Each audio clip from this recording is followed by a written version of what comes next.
Morning, everybody, and welcome back this morning as we carry on looking at what it means to be a disciple. And we're just looking at some of the commandments that Jesus spoke to us. And at the moment, we're looking at the first and greatest commandment that He spoke to us, which we can find in Matthew chapter 22, verses 36 to 37.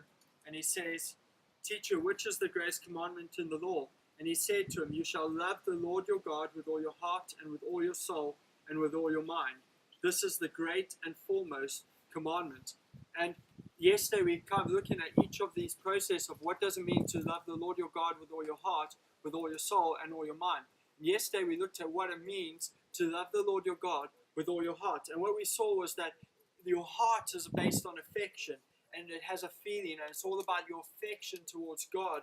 And your affection lies where our treasure is, and our affection brings devotion. So to love the Lord our God with all our heart means that God is our treasure, and the one thing you value more than anything is your love for Him and your desire and your devotion towards Him. And that's what it means to love the Lord your God with all your heart. And this morning we're going to be looking at what it means to love the Lord your God with all your soul. And this follows on from the heart attitude of affection. And what this means is that loving the Lord with all our soul comes out of a place of affection for Him, our place of devotion towards Him.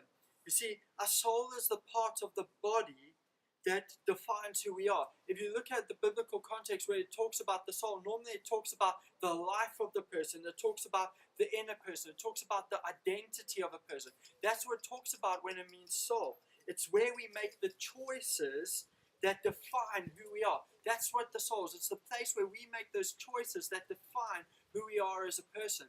And if we look at that context and what it means then to love the Lord your God with all your soul, what it means is to love Him in the way we live. It means to love Him in the choices we make. It means to love Him in the behavior and the lifestyle that we adopt.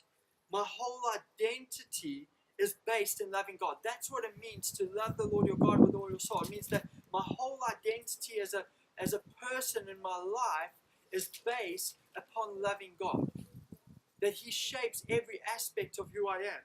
And I just want to share with you two ways today that you can make this part of your life. Two ways that you can love the Lord your God with all your soul. And the first way is this, is to make godly choices in life. Choices in life show what we are committed to. And if we are making choices based on what we desire, what we want, we're not going to love God with all our soul, because our choices and who we are is based on what we are committed to, not on what God wants us to be committed to.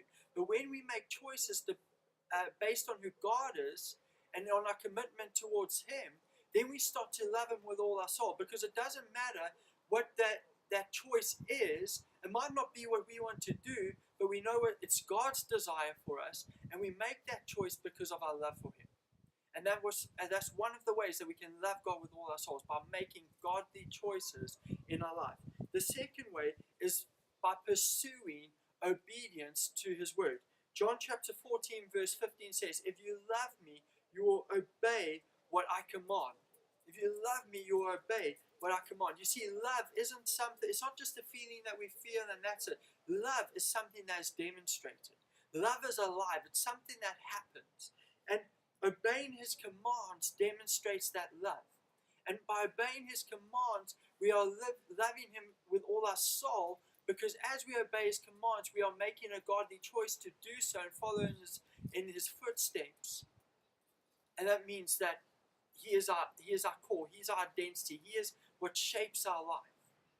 And that's how we can love Him with all our soul. That's the other aspect. You see, when God is our greatest desire, our affection for Him drives us to love Him with all our heart. But when our affection drives us to love Him with all our heart, we become God-centered in our thinking, and our identity is shaped by Him. And this is what it means to love God with all our soul. Please join us tomorrow morning as we look at what it means to love Him with all our mind. Thank you very much. Have a great day.